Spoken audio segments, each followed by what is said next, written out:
बाबा जी के मिशन के साथ कुछ लोग ऐसे भी खड़े हैं, सोशल मीडिया की हद तक मैंने उन्हें देखा है कि ऊपर आईडी पर जो डीपी है वो बाबा जी की, साद भाई की, अनस भाई की लगी होती है और नीचे वो लोगों को माँ बहन की गालियां दे रहे होते हैं।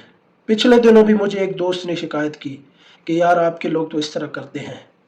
तो मैं नहीं समझता कि जिसकी मोहब्बत या जो बाबा जी से अकीदत या तहरीक लब्बैक पाकिस्तान के साथ जो है वो ताल्लुक़ रखता है, वो इस तरह की हरकतें करता है। ना ही किसी की पर्सनल लाइफ को जो है आप निशाना बनाएं और ना ही किसी को मैं ये बात मैं मानता भी नहीं कि जो बाबा जी के नज़रिए के साथ खड़ा है वो इस तरह की हरकतें करता है। हाँ, एक बंदा गुस्ताखी करता है या इस तरह की हरकत करता है तो वो तो अलग बात है, लेकिन इस तरह किसी को भी जो है ना, मैं नहीं मानता इस चीज़ को कि हमारे लोग जो है तहरीक लब्बैक पाकिस्तान के लोग इस तरह करते हैं।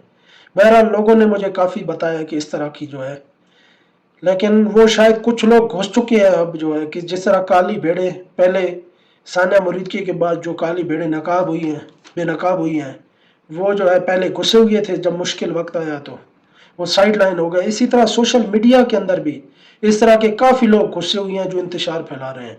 ऐसे प्रोपेगेंडे का बिल्कुल हिस्सा ना बने। आप अपनी लाइन सीधी रखें, जिस लाइन पर जिस नज़रिए के साथ आप चल रहे हैं उसी नज़रिए के साथ आप कायम रहें। उसके बाद सानिया मुरीदकी के बाद काफ़ी लोग बेनकाब हो चुके हैं।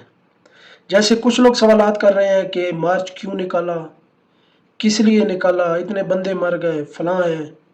ऐसी चीज़ें जो है आपको अभी सुनने को मिलेंगी।